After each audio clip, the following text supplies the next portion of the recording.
अशोक, ये सबसे पहला सवाल मेरा आपसे कि जिस तरीके से इस वक्त पूरी गतिविधियां चल रही हैं, मेरा पहला सवाल इस बात को लेकर है, क्या वाकई में सरकार फंस गई है? दूसरा सवाल यह है कि क्या वाकई में राहुल गांधी विपक्ष को एकजुट करने में कामयाब होते दिखाई पड़ रहे हैं और सरकार के लिए संकट बढ़ता जा रहा है अगर संसद इसी तरीके से नहीं चलती रही तो? सरकार बुरी तरह से घिर गई नहीं है, सरकार की चोरी पकड़ी गई है आशुतोष जी। घिरना और चोरी पकड़ना एक बात, दो अलग भिन्न बातें हैं।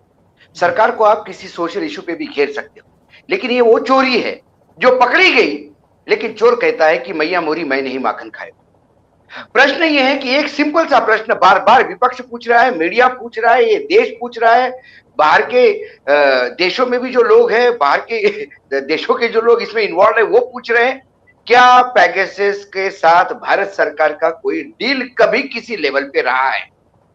और सरकार ये कहती है जासूसी हमने नहीं करवाई।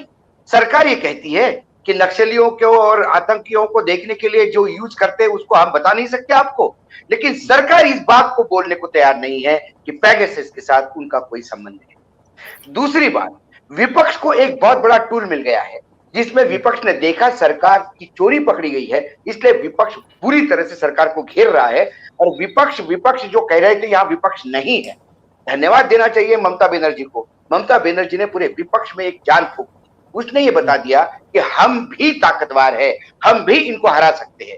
जीत बहुत बड़ी चीज होती है और जीत से आदमी का आत्मविश्वास बढ़ता है। जिस राहुल गांधी को सबने लोगों ने कहा था कि राहुल गांधी की कौन नेतृत्व मानेगा, आज आपने देख लिया, ब्रेकफास्ट पे सब लोग चले गए, राहुल गांधी साइकिल चला रहे थे, राहुल गांधी के सब साथ चल गए। अब राहुल गांधी कितने अच्छे हैं, ऐसे ये तमाम विरोधी पक्ष के नेता, जैसे संजय राउत ने कहा कि मेरी मीटिंग हुई, बहुत बढ़िया हुई, 1-to-1 रीच आउट होना चाहिए। लेकिन सरकार का जो सबसे बड़ा जहां पैर पूरी तरह से अटका हुआ है, जहां सरकार फंस गई है, वो है बंगाल की सरकार ने, ममता की सरकार ने जो आयोग स्थापन किया, उस आयोग की वजह से अब सरकार को यह नहीं समझ में आ रहा है कि उसको निगले या उगले। क्योंकि यदि सरकार उस आयोग को खत्म करने के लिए बड़ा आयोग लगाती है तो फिर वो आयोग नलीफाई हो जाएगा, लेकिन फिर उसमें सरकार को विरोधियों की ये बात माननी होगी कि चलो एक आयोग बना के इसकी इंक्वायरी होगी, तो फिर सवाल पूछेगी जनता इतनी देर क्यों की? ये जो आप बर्बादी की बात कहते हो कि 200 करोड़ रुपए खर्चा हो गए, फिर इसके लिए सरकार जिम्मेदार है। वो आयोग आज बना रहे हो तो पहले दिन बनाना चाहिए था।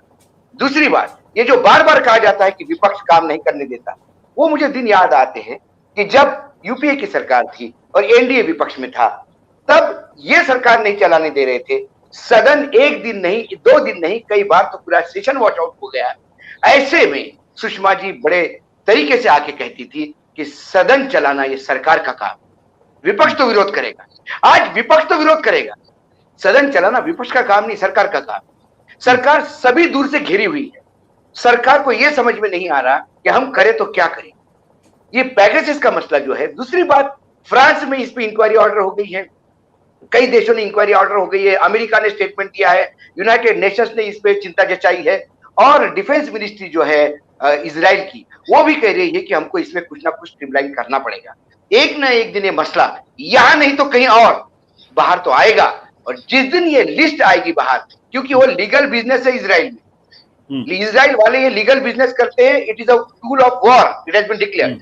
यदि ये वेपन है और इसका सिर्फ सॉवरेन देशों के साथ धंधा हो रहा है, लीगल धंधा है, पेमेंट लीगल आ रहा है कंपनी में, कंपनी के इन्वेस्टर्स न्यूयॉर्क स्टॉक एक्सचेंज में कंपनी लिस्टेड है, इसमें कोई छुपाने वाली बात नहीं है। जिस दिन इनके ग्राहकों की लिस्ट आ जाएगी और उसमें यदि भारत निकला तो फिर इस सरकार को मुंह छुपाने के लिए जगह नहीं मिलेगी।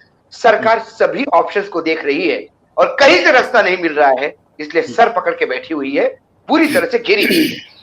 सत्य हिंदी का ऐप डाउनलोड करें गूगल प्ले स्टोर पर।